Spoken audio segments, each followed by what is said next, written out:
It's time for the Josh Kirby on Sports Podcast. On this edition of the Kirby on Sports Podcast, after 1 year off, there's finally a national champion again. The Baylor Bears have won the men's national championship for March Madness. We'll give you a full recap of the rest of the games along with the national championship, plus Aaron Rodgers guest hosting Jeopardy, and so much more. But before we begin, we would like to thank our sponsors, Regroup Building Services, PM Plus Reserves, Shenandoah Primitives, and Chief Graphics. Big thanks as always to Dave Johnson and Productions by Quet as well. All right, folks, it's time for another edition of the Kirby on Sports Podcast. It comes your way right now.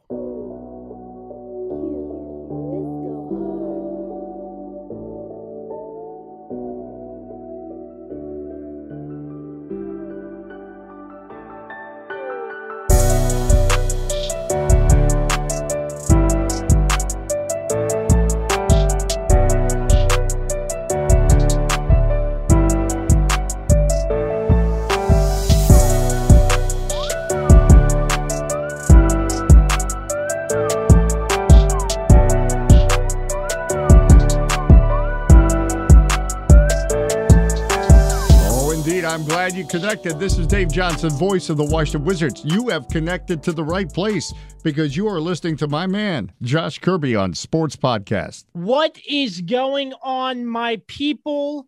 Thanks for finding your way back to the Kirby on Sports Podcast. As always, I am your host, Josh Kirby. Big thanks once again to our sponsors, Regroup Building Services, PM Plus Reserves, Shenandoah Primitives, and Chief Graphics. It's a big show once again, but before we begin, make sure you check out our website, www.kirbyonsports.com. Glad to be here for another episode with you all once again. So once again, thanks for finding us on the Kirby on Sports Podcast, wherever you may get your podcasts. Pleased to be joined by co-host, guest contributor to the Kirby on Sports Podcast, Dan Demsky. Dan, how are you, my friend? I'm doing great, man. Good to be back.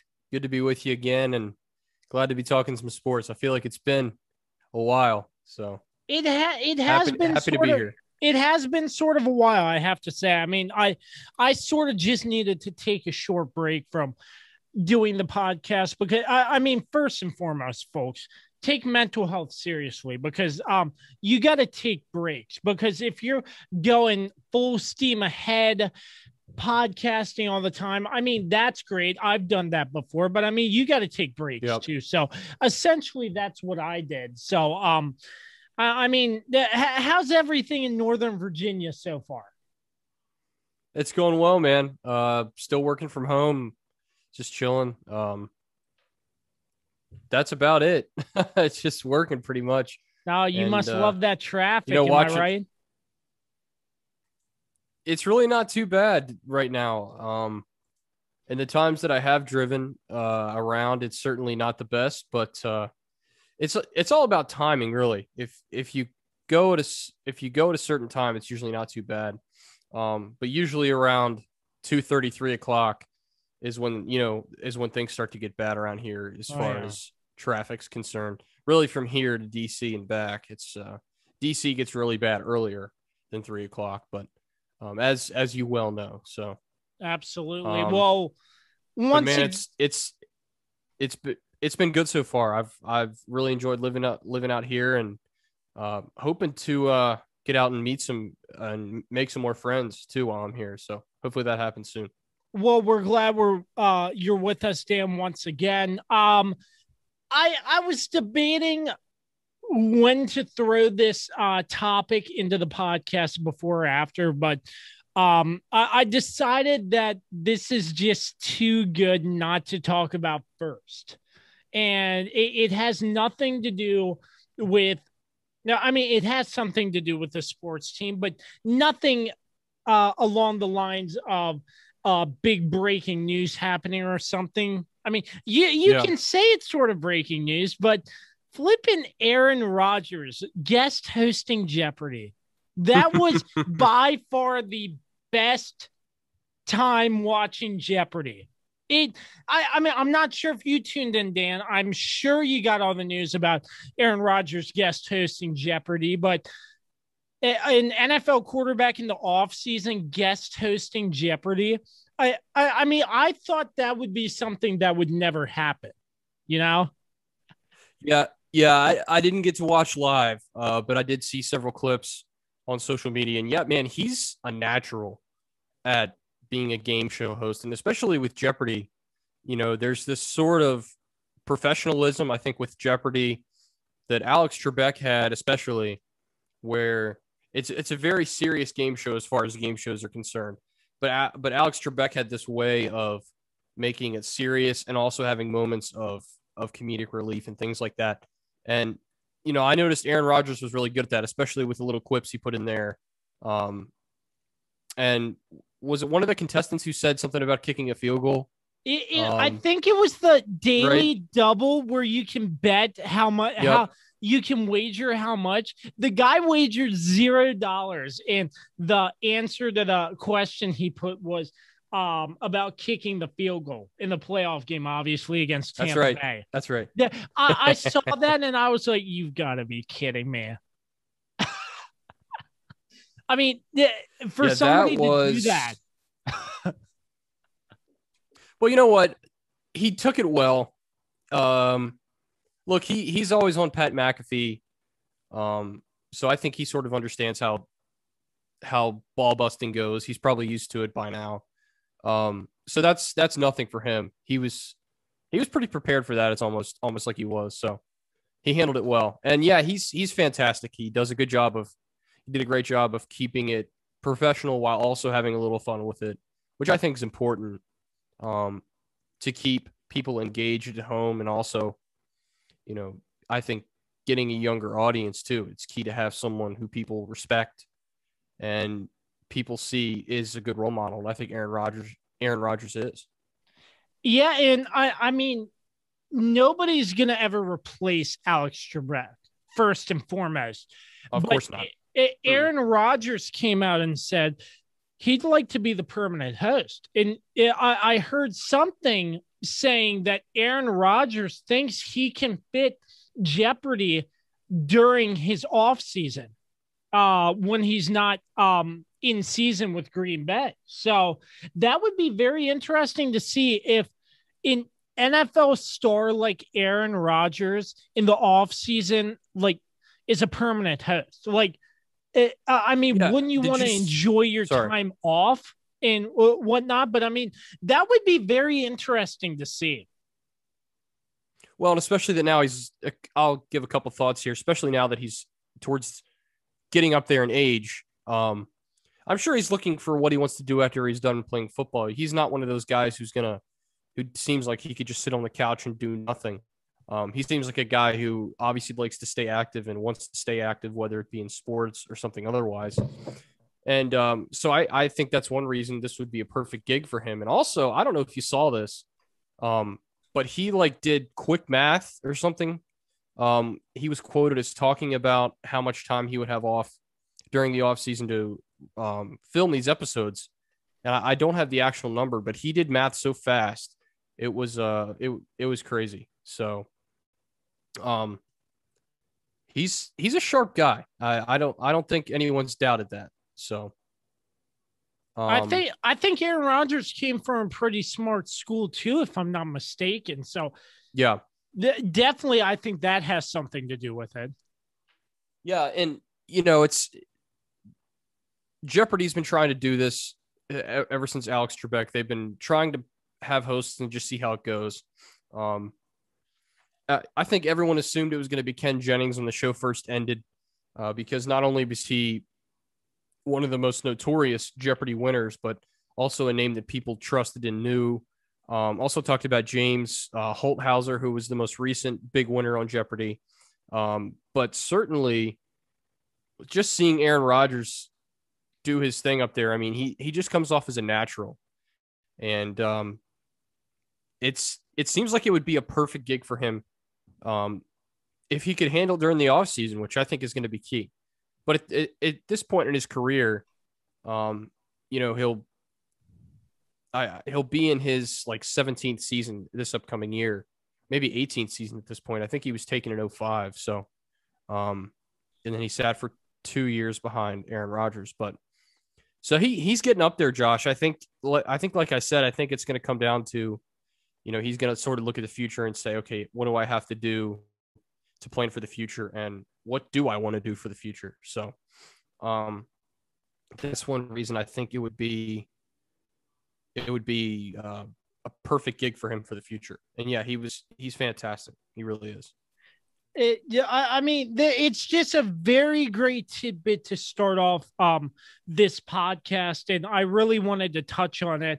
Another analogy I heard: Aaron Rodgers started his career taking over for Brett Favre. So once again, if Aaron Rodgers can take over for another legend in Alex Trebek in the game show world, he's done it again in the NFL and in the game show world. Yeah, and for me, for someone who had a degree where, I learned how to, I'm not very good at it sometimes, but I learned how to speak on microphone, and I learned how to speak in front of a camera.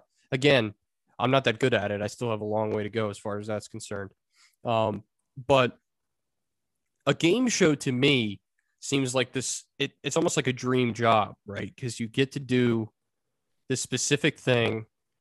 You get in the groove of how the game works if you understand the rules and all that. And you film for, I don't know how many days a year, but I know, I think Alex Trebek said they did like sometimes 3 or 4 episodes per taping or per day sometimes. Wow. So they can knock out a year's worth of shows in a shorter amount of time.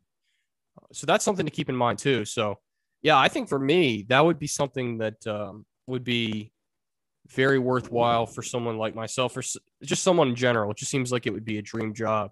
And yeah, I think Aaron Rodgers would be great at it. I think we saw just how good he can be at that. So yeah, that's a good topic though. I really do. I really do agree with that. On a side note, I had no clue that Jeopardy shows were already pre-recorded. I had no clue. Most game shows.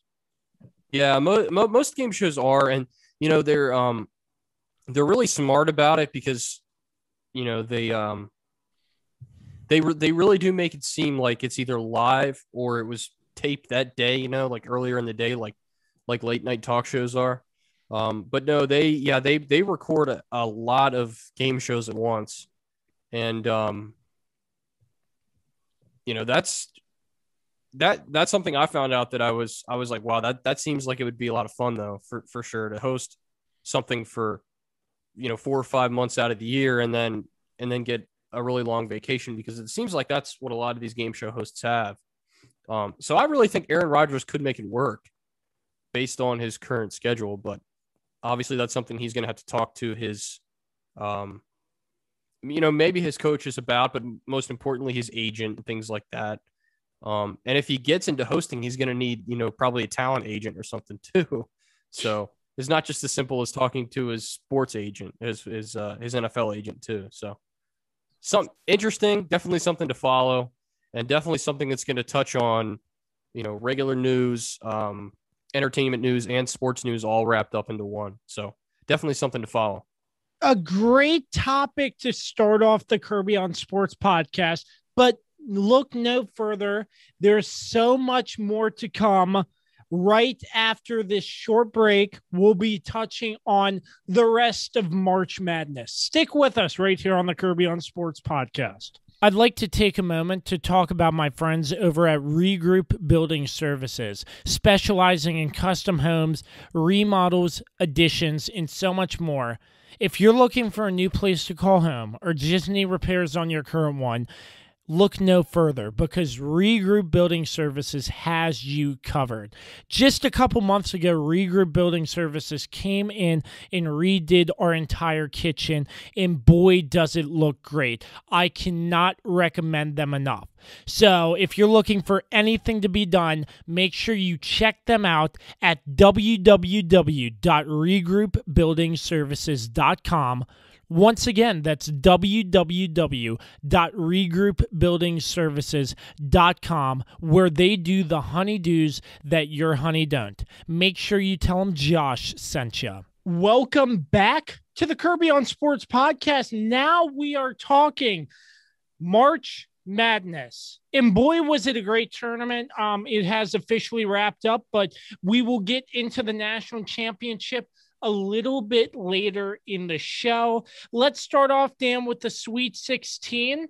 I have to say, I know I mentioned this before, but the ACC, and I'm talking about number 4, Florida State here, they are getting routed by Michigan, 76-58. The ACC just did not have a good showing in this tournament, period.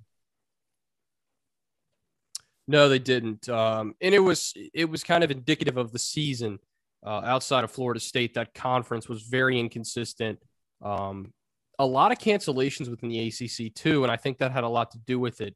But all of the conferences suffered, but I think the ACC certainly, with all the hype that they had in the preseason, they really didn't live up to it really in the tournament at all. There was a lot fewer ACC teams in the tournament this year than usual. And Florida State was it. And, they were down 11 at the half, and they just looked completely drained and out of it. And I think Michigan, they took advantage of it in the second half and pretty much just ran them out of the building. And that's basically all there is to say. I thought Michigan was, they were just the better team. They looked like they were more well-rested. They were more prepared to go. And there's not much to say about this game that hasn't been said before. I think the job that Juwan Howard has done there with Michigan's basketball program has been fun to see. And they're a very dangerous team moving forward. That conference in general, Josh, was highly touted throughout the tournament, although they had some bumps in the road too, which we've discussed before with Ohio State and, of course, Illinois, who a lot of people, had going to the Final Four. But yeah, I don't have much to say about this game. It was just, Florida State came out flat. Michigan did not, and they were the better team. And, Florida State really got killed inside, and I think that was the biggest difference. Dickinson, Michigan center, had 14 points and 8 rebounds, pretty much had his way in the paint. And that, to me, was the biggest difference in this game. Another game I want to touch on. I'm surprised that this USC versus Oregon game, USC sort of ran away with it. I thought it would be more of a closer game because Oregon looked pretty good, in my opinion, in the second round. But 82-68, the final score there. I just thought it would be a closer game, in my opinion. Yeah, me too, especially when you have two conference teams squaring off with similar records. Yeah, I agree with you. I thought that maybe it was going to be a better game as well. And this was another one where USC just came out and they absolutely dominated from the start. And they were able to really let off the gas in the second half, Josh. That's certainly a comforting feeling. It's Isaiah White was very tough to stop, for sure. He had 22 points. And USC's defense doesn't get enough credit, but they were huge in this game as well. They really, made Oregon's offense look terrible. They shot just 38% from three. And, Josh, they were the best three-point shooting team in the conference in the regular season and coming into that game.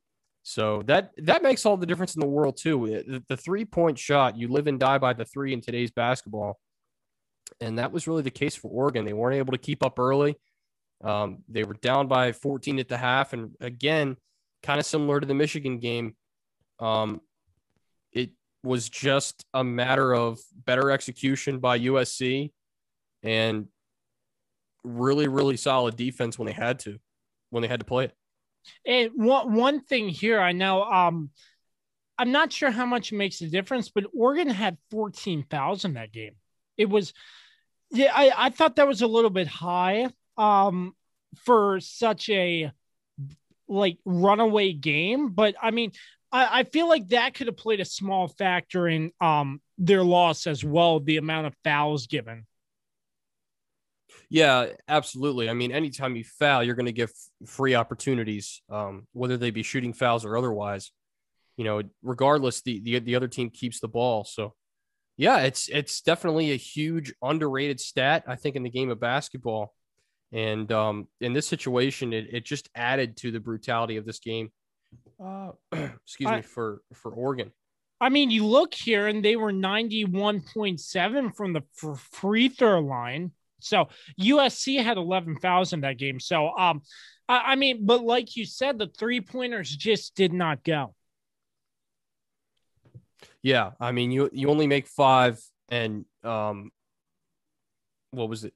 You only hit 5 and you shoot 21. I mean, that's just poor. You can't. You got to shoot the 3 ball better than that if you're going to be successful in a tournament game, and especially in today's game, when, like I said, the 3-point shot is where it all lies.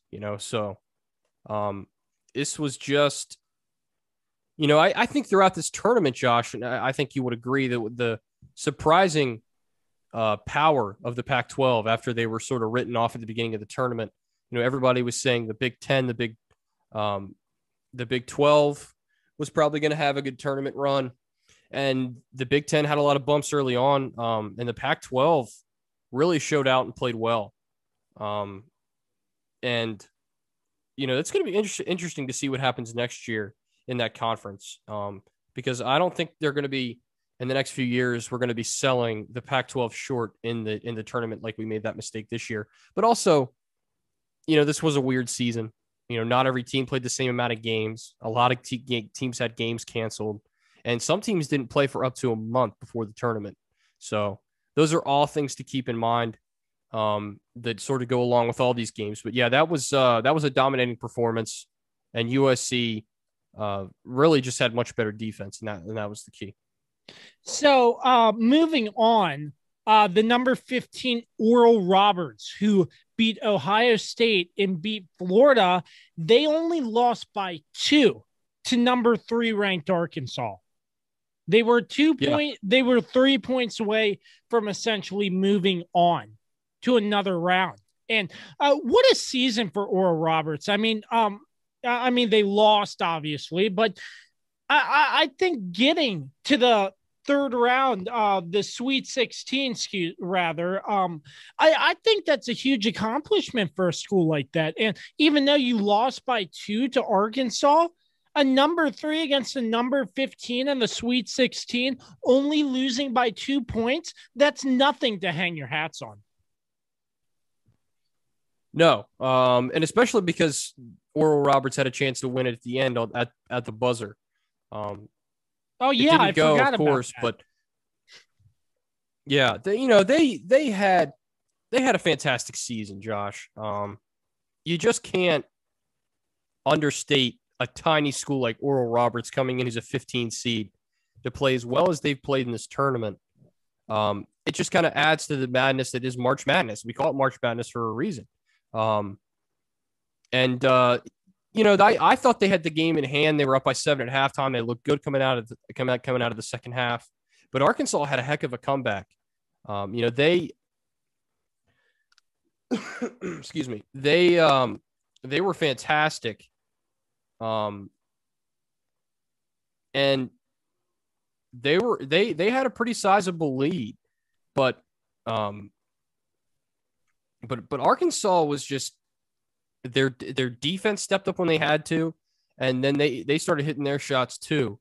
And that was really the difference in this game. Was it seemed like Oral Roberts sort of ran out of juice when it got into crunch time, and Arkansas still had some left in the tank. And I think that's the biggest difference between these smaller schools and these bigger conference schools. They're going to have more in the depth too.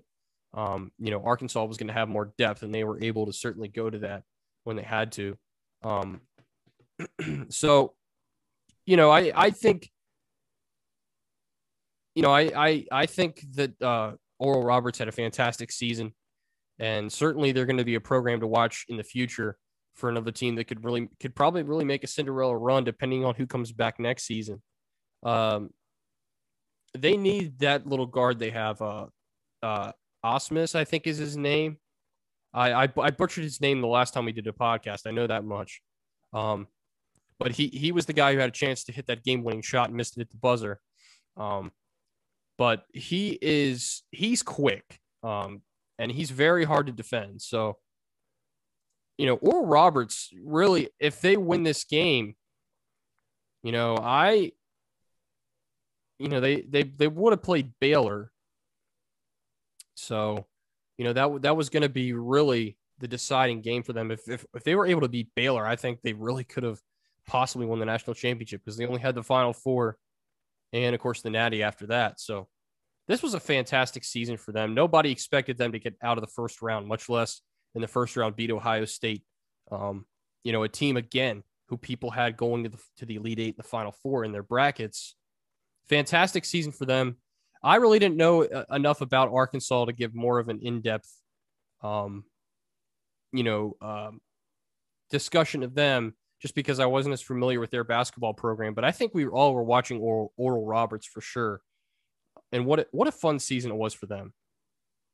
Absolutely. Other scores, number 2, Houston routs Syracuse in the Sweet 16, 62-46. Loyola Chicago falls to Oregon State 65-58. So no Cinderella run for them, but once again, an incredible season. And I can go back to what Dan said.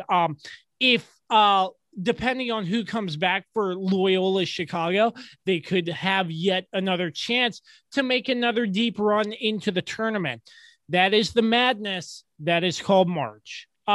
Baylor beats Villanova 62-51, but the game I really want to talk about, this is a team who had to play in for the tournament, beating Michigan State in a play-in.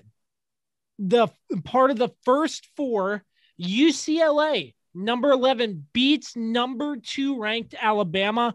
I think hands down, this was the matchup of the Sweet 16.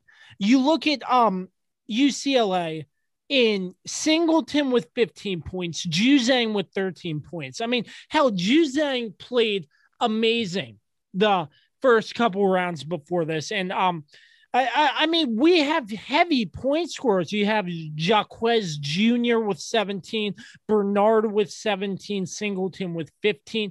They were just there scoring the points. And this game even went into overtime. That's how close this game was. I mean, not to discredit Alabama and what they did, but I mean, this game was just so competitive back and forth. And UCLA just came up with the win, and they did it. I think they did it in an exciting fashion. I mean, they were 34.5 from the three-point line, 80% free throws. I mean, field goals weren't the best, but I mean, they were making their shots from downtown. And when Alabama was fouling 23 fouls to UCLA's 21, they made their free throws. And you look at Alabama with only a 44%. There are clear deciding factors on why UCLA won this game. And they took advantage of only 44% from the free throw line, 25% from 3-point range. And UCLA just had a very remarkable game. Yeah, I don't have much to add to that. You covered it fantastically. The only thing I'm really going to say is that, outside of the great state of Alabama, I think everyone is happy that Alabama lost this game because we were so sick and tired of Alabama in football that we just thought, oh my God, do we have to put up with this in basketball now too? Really?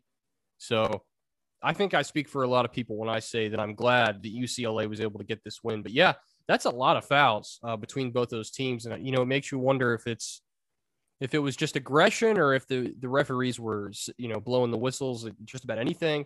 So to be honest, I didn't get a chance to watch much of this game, so I don't have much to add to that. But they were impressive in overtime. I mean, they really, UCLA in overtime, outscoring Alabama, by 10. It just goes to show you that, these games really come down to who has more in the tank left at the end of the game. It's as simple as that. And, it was obvious that the UCLA, they were made for this situation. They had been made for the situation throughout the tournament, and they were in this game. And it was good to see. And they share the basketball, I think, maybe just as well, or maybe as, maybe better than most teams I've watched play in this tournament. Anytime you have 6 guys with 10 or more points, it speaks for itself. It's great ball movement. It's great play setting, and they do all of those things really well. And let's just stick with UCLA in the Elite 8 facing number 1 Michigan. I was like, oh, Michigan probably has them handled. My mother actually picked Michigan in her bracket to win this game against UCLA. Once again, Ju Zhang, 28 points, the lead scorer in that game. Campbell with 11. Those were pretty much the only 2-point scorers, high point scorers in the double-digit range. This game did not go to overtime, but once again, UCLA, 85.7 from the free throw line. Now, their field goal percentage and three-pointer percentage was not the best, but, hands down, Michigan had 14 turnovers. 14 turnovers. The defense stepped up huge in that game. And UCLA, once again, gets another chance to celebrate, moving on to the Final Four, and doing it in a remarkable fashion once again by beating the number 1 ranked Michigan. Yeah. This game was kind of sloppy in a lot of areas, and especially when you have two teams that score under 60 points, they each score under 60 points. It started kind of slow. It really didn't pick up very much. It stayed consistently low scoring throughout the game. But don't forget that Michigan also had a chance and actually took a good shot to win the game. And it was a heave, by the way, and it clanked off the rim and missed. It was I'm trying to see who shot it. I'm trying to look now. Oh, yeah, I remember seeing that too. It was a close game to the end, and that's how these games usually go, in my opinion, because if you're going to get upset, this team is fighting to try to not get upset, and it's usually always a close game. Yeah, and it was just sloppy in general. That's really all I would say to add this game. And again, UCLA had been scrappy throughout the tournament. They were scrappy in this game again. A game that they were heavy underdogs. They were 7-point underdogs.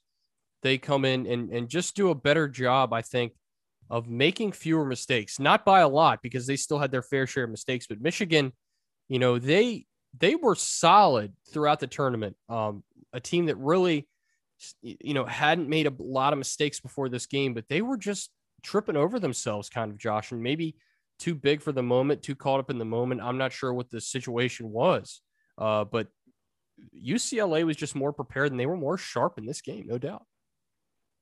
We have Gonzaga easily handing USC their ticket out of the NCAA tournament, 85-66.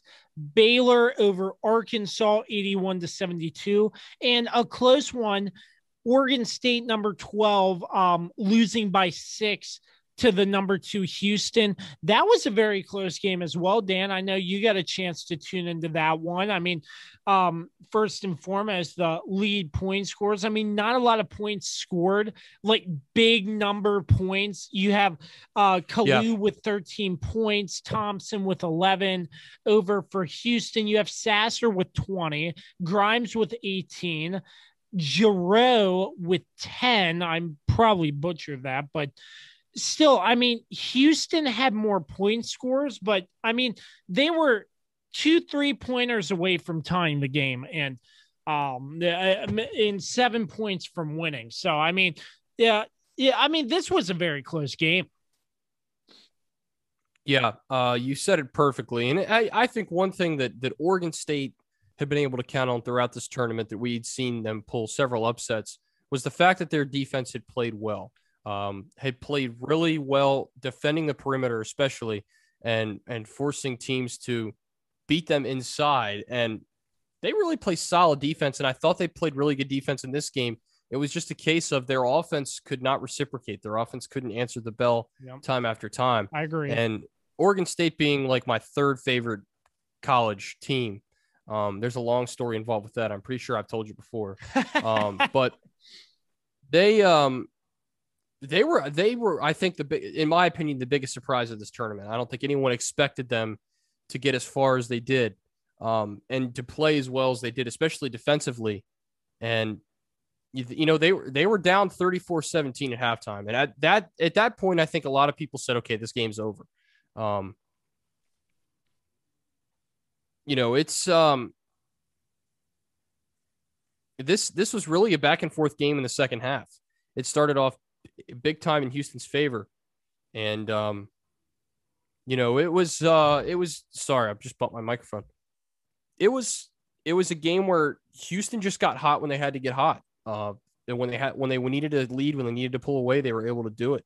And they sort of waited till the end of the second half to do it. But Oregon State, really good basketball team. Another interesting Pac-12 team to watch for the future. Houston, a team that, you know, a lot of people had them getting decently far in the tournament, but I think there were a lot of question marks about them as well. But they were, when they needed to be sharp and play fantastic and go on a run, they were able to do it. And there were a lot of teams in this tournament that really surprised a lot of folks. And I do think Houston was one of those teams. Of course, Oregon State, Loyola, UCLA. I think the Pac-12, I'm going to finish with this. I think the Pac-12 is going to be, and I said this already, it's going to be an interesting conference next year that certainly the national media is not going to be able to rate off. Just watching what the conference was able to do in this tournament in general. I can't agree more with that. I cannot agree more. I mean, they've been written off for who knows how long now. I don't remember exactly, but I mean, they've just been like underdogs, for lack of a better term. But I think they're slowly and surely getting back up there. I agree. And it's really since UCLA was last, you know, what were they, the national champions, like 10 years ago, 12 years ago. I don't know the exact time frame. I don't have it off the top of my head. But really since then, they have not really been much of a basketball conference. We've known them as a football conference. And even in recent years in football, let's face it, they haven't been very good. So, yeah, it's going to be interesting to see how they're ranked in the coming year and sort of how they come out, because there's a lot of strong teams in that conference. Absolutely. Much more to come here on the Kirby on Sports podcast. I'm Josh. Riding with me is Dan Demski.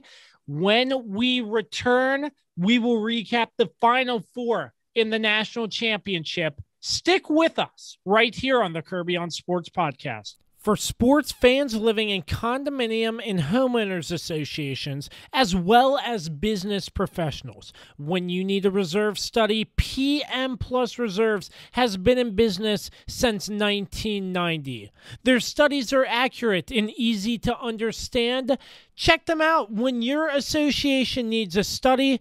www.pmplusreserves.com. You can also contact them at 703-803-8436. Once again, www.pmplusreserves.com. Is it finally time to upgrade your home's interior? How about with an authentic farm table made locally from recycled barnwood? Shenandoah Primitives, based right here in Winchester, Virginia, makes farm tables, benches, tables, coffee tables, and a long list of other items for your home decorating needs. At Shenandoah Primitives, function and style are combined for great furniture that will last generations. If you're interested in combining the industrial look of metal with wood, or considering something incredibly unique with a live edge, Shenandoah Primitives turns those ideas into reality. Thinking about a mirror, wine rack, or other accent piece for your home, Shenandoah Primitives can assist with that as well. As a local small business, Shenandoah Primitives is happy to work with each client for a custom design or schedule an appointment to come out and view current inventory. Local, high-quality, handmade items can be found at Shenandoah Primitives. Find us on Facebook and Instagram or visit us at www.shenandoahprimitives.com. Once again, that's www.shenandoahprimitives.com. The Final Four. Baylor versus Houston. I don't think there is a lot to talk about in this game. I mean, for Pete's sake, Baylor was up 14-0 before Houston could score a point. Baylor hit the ground running at 100 miles per hour, and they did not stop. They took care of business, and they were able to easily handle the number 2 Houston basketball team to advance to the national championship. Dan, I don't think there's a lot to say about this game other than Baylor just got off to an early start, and they just caught steam, and they weren't stopping. Yeah, I mean, they out-rebounded them. They outplayed them in offense and defense. They outshot them. They outshot them at the three. They had more steals than they did. They had 13 more assists, which is insane. Baylor was clearly the better team from the start. They came out of the gates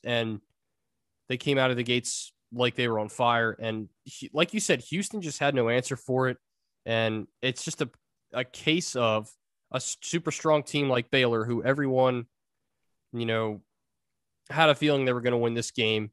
They just came out and were just on fire. And they moved the basketball really, really well in this game, especially. I mean, they had 2 guys on the bench. They had a guy score 12. They had Mayer, who scored 12. They had, I can't pronounce this guy's name. They had another guy on the bench score 11, and they had Flagler score 7. And those 3 guys were coming off the bench. So they got production across the board, and they really did have their way in this basketball game. And, oh, by the way, they were 11 of 24 from 3, while Houston was 6 of 19. Again, pretty big percentage difference. That's a 14 percentage difference. Absolutely. In that category. So Baylor dominated in every meaningful stat and category, and they deserved and earned this win. Absolutely. But I mean, we just can't keep talking about this game.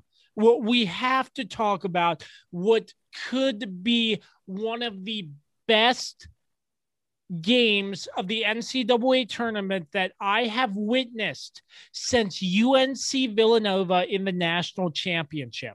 I mean, that's probably a stretch, Dan. You might disagree with me because UNC was an ACC team in that national championship. But, I mean, that's a stretch I'm willing to stand my ground and say this could have been one of the best games I have ever watched in the NCAA tournament. But but this season, this was the best game of all of March Madness. I mean, I mean, I don't know what other game tops this Gonzaga versus UCLA game?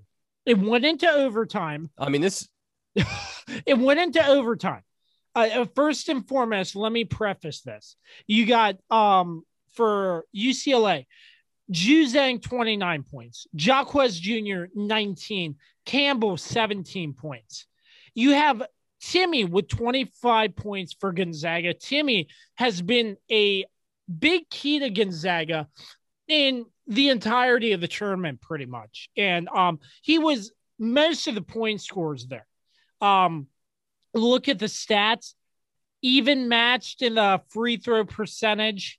UCLA made their shots from long 47.1% from three, and they're pretty much dead solid even in field goals. So this was a tightly contested game, took them to overtime, and I thought it was going to get a second overtime. UCLA came up with a 2-point shot. They weren't able to get the 3-pointer, and UCLA just did not guard on the inbound and passed the ball up eventually to the freshman,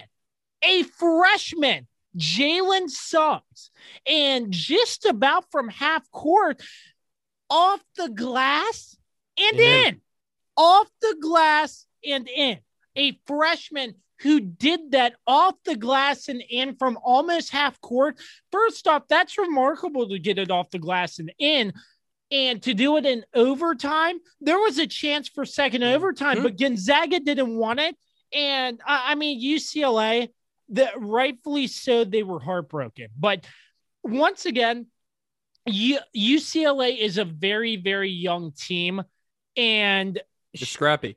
It's great. And I think they have a chance to come back. Once again, I'll go back to what you said earlier. It depends on who returns for UCLA. But to wrap things up on my end before we give the floor to you, Dan, I'm going to make a stretch and say this was one of the best games I have seen since UNC Villanova in the championship game.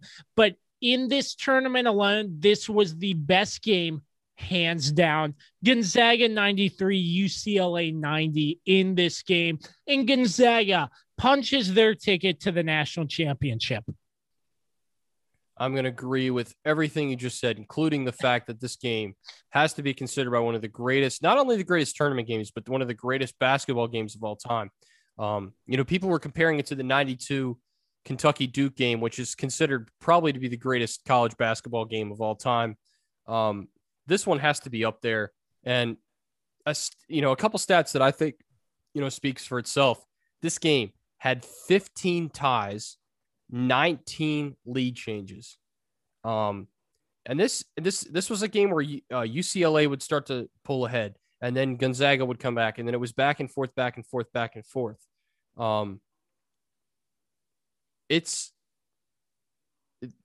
I can't add anything to what you said other than those stats that I gave you. I will say, I kind of thought Gonzaga was in trouble.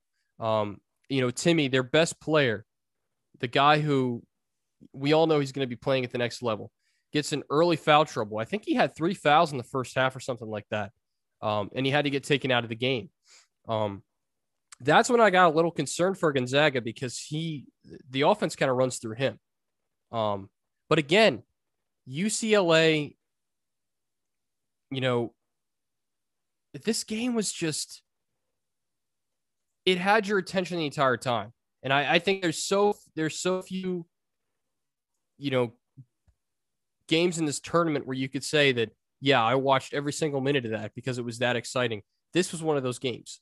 And it was the story of an undefeated perfect season on the line for Gonzaga, trying to become the second, or I think it's not second, trying to become just one of a handful of perfect college basketball teams. I think there's been 3. You'd have to check me on that. Perfect college basketball seasons. And the scrappiness of the 11 seed play-in UCLA, who, by the way, was like a 15-point underdog coming into this game. Nothing simple. But again, it was just an extremely exciting game, Josh. And that buzzer beater shot, might be one of the most greatest buzzer beaters I've ever seen. I think I'd put it I don't know if I put it above UNC Villanova just because that was for the national championship. So the prize is a little bit greater there, and that game was extremely exciting. I actually watched highlights from that game a couple weeks ago because it had come across my recommended on YouTube. Which, by the way, one of the best things about YouTube, you get into this hole of recommended videos that you watch over and over. Anyway, oh yeah, a lot of late nights, up too late watching those recommended videos for sure. Absolutely. But I think you said it perfectly. It was about the finest display of college basketball and one of the best college games in general that I've ever seen in my lifetime. And I think it's going to hold that way for a long time, just because, no one expected UCLA to even get this far. And to take Gonzaga's perfect record down to the wire. And really, it looked like they were going to knock Gonzaga down. And that would have been one of the greatest upsets, non-UVA UMBC. I love bringing that game up, but in tournament history, if that would have happened, especially for how big the stake was. But just an incredible game. Suggs with one of the most clutch shots. Kid's a really good basketball player. And like you said, he's only a freshman. So I do think he'll be back next year. The college basketball is a one and done sort of thing, but I think he's still got another year of college basketball in him before he goes to the pros. But what a fantastic game across the board. And like I said before, the Pac-12 is tough. The Pac-12 is tough, man.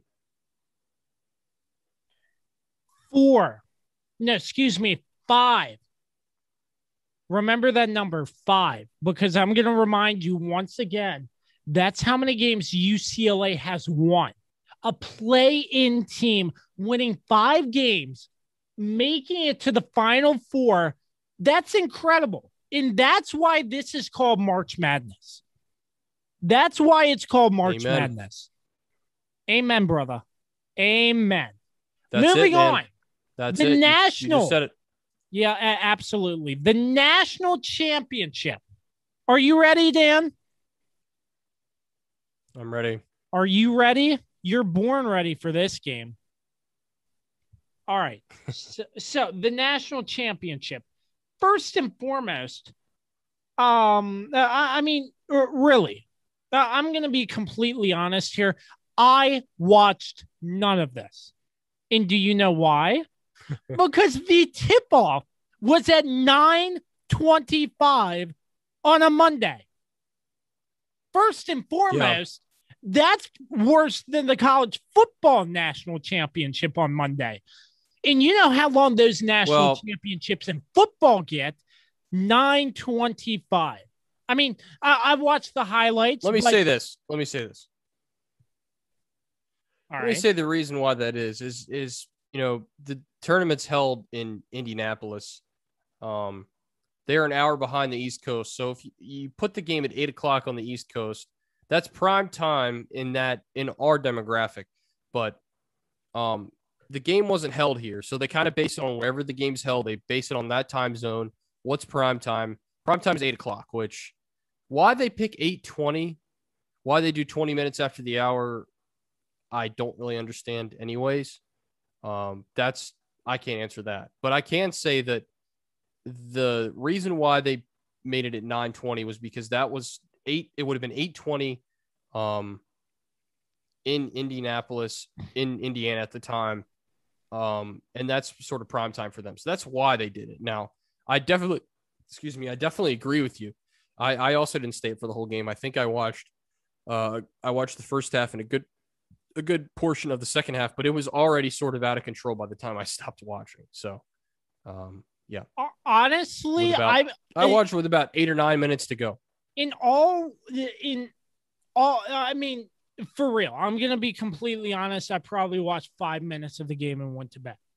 But I watched the highlights, but I'm not going to sit here and lie to you all, everybody listening to me. Me, just a nerd talking sports in my free time. And I'm not going to lie to you all and say I watched this game, because I didn't. I watched the highlights.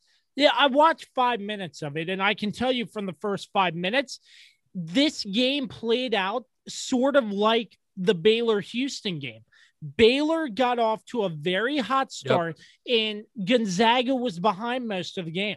And Baylor, I mean, there's not a lot to say other than the fact that Baylor got off to a really hot start. Freshman Jalen Suggs for Gonzaga had 22 points. Timmy only had 12. Kispert had 12 along. That's what I was going to bring up. Yeah, and looking at the stats here, I mean, the free throws, Baylor dominated. 3-pointers, Baylor dominated. Field goal percentage, sort of even there. But, I mean, the main story I would take away from this game is the hot start Baylor got off to. Yeah. This game was just a dominating game. And again, one of the key differences was the aggressiveness of Baylor. And Baylor, out rebounded them 16-5 on the offensive glass. That to me was the big difference. Baylor was the aggressor, and even in the low post where Gonzaga has been so solid, a guy like Timmy, who has, taken names in this tournament, was absolutely stymied and stumbled and didn't look like the same player. And look, Josh, this has been a discussion that I think has happened right after this game. Was Gonzaga out of steam by the time they got to the national championship? Because don't forget, of course, they had that overtime win just 2 days before the national championship. I feel like there's that a lot of could have question played a marks factor. on. I really feel like it could have. If you just watch.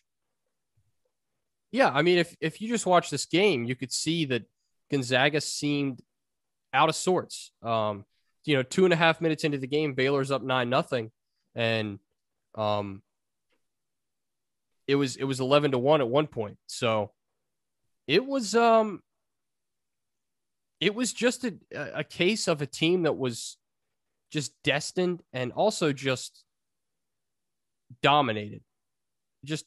And Jonathan, I'm going to mess up his name for Baylor, Chamwa, or Jonathan Chamwa. I can't say his last name. Yeah. He dominated Timmy. Oh my god. He absolutely dominated Timmy. I think he stuffed Timmy at least twice and maybe a third time. They were just aggressive in every facet of this game. And Baylor was by far, came out of the gates hot and really deserved this game. I'm happy in one way because I really didn't want to see an undefeated season in college basketball, because then, you start comparing Gonzaga to Indiana, Bob Knight's Indiana teams, and one of the 70s UCLA teams, and a couple other teams that were in there who had NBA legends play on their teams. I really didn't want this to happen because I didn't want Gonzaga to be compared to those teams. But because how sports media is, they have to react in that respect right after the game. There's no waiting. They have to, when there's a game like that, they have to compare it to the greatest whatever. So I was sort of happy in that respect, but Baylor was they were just much, much, much better. They were solid. Butler had another solid game. Like you said, Teague played really well. Mitchell, they just moved the ball extremely well. Gonzaga didn't have an answer defensively. And on offense, I mean, they were just battered and bruised and banged around all night long. And that was the big difference for me. And Baylor just wanted it more, and they deserve it. And they are the national champions this year. While you were talking about that, there was a lack of internet search for a pronunciation on that name, so I could not get a pronunciation either. But that sounds like a very confusing name. I tried. Hey, I tried. I ain't gonna blame you for anything. But all in all, a very great March Madness, wouldn't you say, Dan? Yeah, it was everything you could have asked for. The one thing, obviously, I think everybody wishes is that COVID was gone and we could have had full fans at every game, especially the national championship, where it was just kind of weird, the eerie silence that was felt. But little sacrifices for what was going on. Hats off to the NCAA. Only one team had to sit out the to forfeit in the tournament. Of course, that was VCU. Congratulations to what they were able to accomplish, and congratulations to Baylor. They were really dominant in just about every game in the tournament. And, there were some really sneaky good teams. Oral Roberts, Oregon State, UCLA. There were a lot of upsets in this tournament. Illinois going down early to Loyola Chicago. Just a fun tournament in general. It had a little bit of everything, and it definitely had some madness. I can't wait for next year in the tournament and to see, hopefully we'll have, full capacity fans by then. We'll be able to get more of that college type of environment in these games. That's the one thing I asked for, but, hats off to these schools for hanging in there, quarantining, doing everything they have to do, to not have a positive test. Hats off to the NCAA for enforcing the rules and making this tournament happen. And hats off to the TV networks too. They did a fantastic job with coverage. I know in the first couple of rounds of the tournament, some of those announcers worked, 8-9 hours in one day, did, 2 or 3 games. Those camera angles were sort of weird on some of those games. Yeah, they were. It makes you wonder if they had some issues with power or whatnot on some of the cameras. But look at Brian Anderson. I'm talking about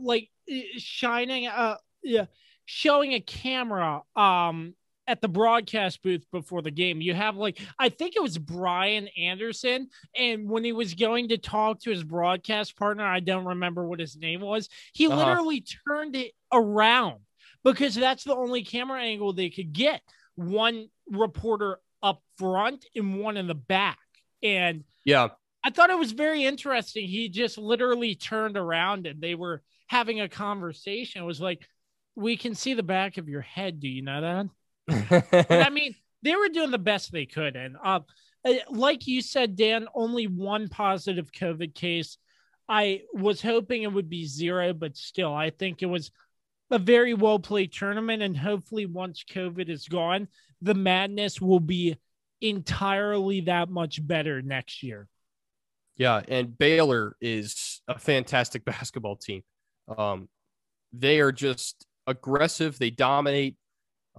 They go for loose balls better than any other team that I saw in this tournament. They just fight and scratch and claw for everything. And I think they're well deserving to be national champion this year and to beat the undefeated team, which was a huge task. The Baylor Bears 28-2 knocking off perfection, defeating the Gonzaga Bulldogs 86-70 in the NCAA National Championship. Folks, that wraps up March Madness. There it was. I'm shedding a tear. Crazy. Absolutely crazy. I mean, I'm not sure what's next besides the draft. But a lot of stuff to come here on the Kirby on Sports podcast. But stay tuned. We're going to have a very fun Masters episode coming up. The Masters is being played as we are recording. So once that wraps up, we will talk about the Masters. Golf is a sport that is not talked about much on the Kirby on Sports podcast, but I've been following the Masters a little bit, and I think it's going to be a fun discussion with what we have in store. Yeah, absolutely. And, Are you a Masters fan, Dan? I try to watch. I haven't gotten into it yet. I know it just started a couple days ago, so maybe I'll start watching. I kind of lose track of it, honestly. Get busy doing stuff, and golf is not my favorite sport in the world, but I'll definitely try to tune in and see if I can contribute to that episode you're going to have. I must tell the fine people, 3 weeks from yesterday actually is the opening night of the NFL draft at 8:00 p.m. So Thursday, April 29th, the official start of the NFL draft. I'm sure we're going to have something out a few days before that, Josh. Not sure of the timing yet. We got to work that out. But yeah, I'm looking definitely something to count down to. I'm looking forward to that for sure. Dan, I think that about wraps it up. Thanks so much again for coming on the podcast. Any last words for our fellow listeners? Well, just want to thank you, Josh. I want to thank all the supporters and listeners, as always, for tuning in, listening, interacting with us on social media. Really appreciate that. And finally, just want to say I hope you all enjoyed the NCAA tournament. It was definitely different this year. But like Josh and I both said, I think everybody involved did a fantastic job, including the coaches, the players, all the staff, the broadcast team and all. So hope you guys enjoyed it. Hope you enjoyed Baylor's the national champion. And hope you guys are ready to talk about some really good topics in the coming episodes. So Kirby, thank you so much. Once again, you can find Dan on Twitter at Dan_Dempsky97. He's a great guy. I think he's available for freelance. So if you want him to talk on your show, you can hit him up maybe, you know. Absolutely. But, absolutely. Oh, yeah. I'm definitely available for freelance. Whatever you need. Yeah, Dan's the man. That's why we call him the man. Dan is the man. But for Josh Kirby and Dan Demski, until the next time you hear us wherever you get your podcasts, thank you so much for tuning in once again. Our sponsors, Regroup Building Services, PM Plus Reserves, Shenandoah Primitives, and Chief Graphics. Big thanks, as always, to Dave Johnson and Productions by Quet for our music as well. Make sure you check us out, www.kirbyonsports.com. And you can check us out on all social media platforms. Until the next time, folks, always remember to create greatness, and we will catch you next time. Peace out.